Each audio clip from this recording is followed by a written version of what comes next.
had that conversation before about tea mechanizations, and I will tell you, for example, in the tea plantation here in Kericho, the good governor of CITAM Kericho, the good governor of Kisumu, Professor Anyagi, their parents were peasants plucking tea at the tea estate here. And you can see how in the peasantry of their parents, they were able to educate them through this. And yes, we've had conversations with multinationals. I have formed a task force which has been looking into it. Hopefully this Friday we'll be having a leadership meeting in Kericho from MPs to the MCAs and the senator and the women rep, and we'll be receiving that report. Thereafter, what can be legislated will pass it to the assembly, and the deputy speaker is here. They will be there, and then we'll pass what is supposed legislation. But however, we encourage dialogue because we realize that we need these jobs badly for our people, and we are saying that seed in some positions. It does have a formula which is a win-win, where the community feels like they are winning from you, while at the same time we are protecting our business.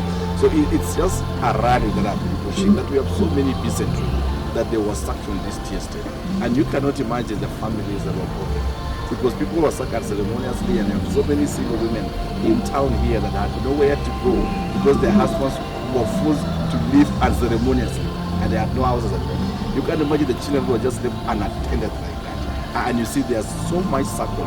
The other day I was speaking as a leader of the sexual slavery and the horrors in the tea estate plantation, and you could see documentaries of BBC that had talked of managers in the tea estate, you know, taking over using their power to harass the women. And I made it clear that rape in our modern and our space of time is worse than a civil war, because each time we rape a woman, we attack the fate of that woman.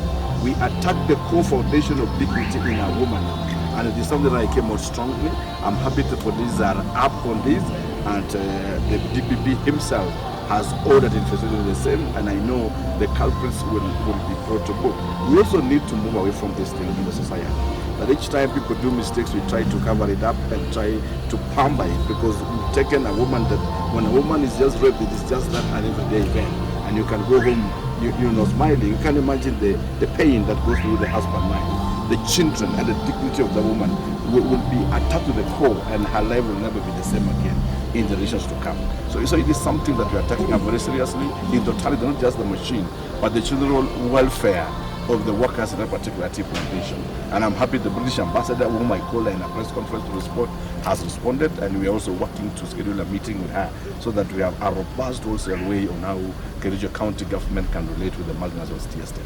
Much as encourage investors, but also call for dignity. Dignity to the people working there, dignity to the Africans there, and dignity to all women across the world.